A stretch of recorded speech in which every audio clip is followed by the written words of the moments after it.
Kovai Amrita international institute of hotel management கல்லூரியில் early bird offer வழங்கப்பட்டு வருகிறது. உடனடியாக பயன்படுத்திக் கொள்ள மாணவர்களை அழைக்கிறோம். இந்த சலுகை குறுகிய காலம் மட்டுமே. Don't miss it.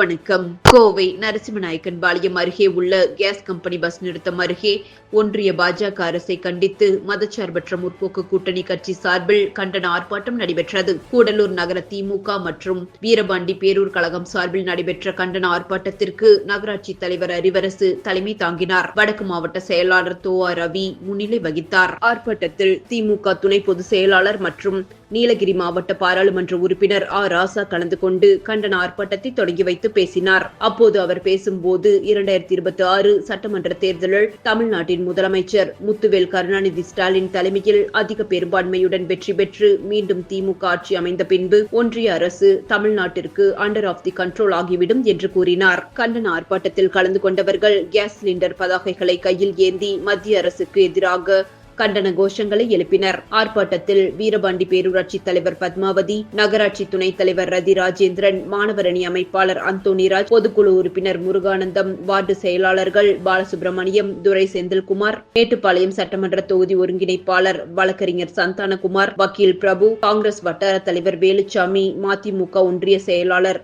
சக்திவேல், விடுதலை சிறுத்தைகள் கட்சி சந்திரன், ஆதித்தமிழர் பேரவை புதியவன், வீரபாண்டி பேரூர் கழக செயலாளர் சுரேஷ், முன்னாள் துணைத் தலைவர் ராஜேந்திரன், மதச்சார்பற்ற முற்போக்கு கூட்டணி கட்சி நிர்வாகிகள் மற்றும் பொதுமக்கள் கலந்து கொண்டனர். நன்றி.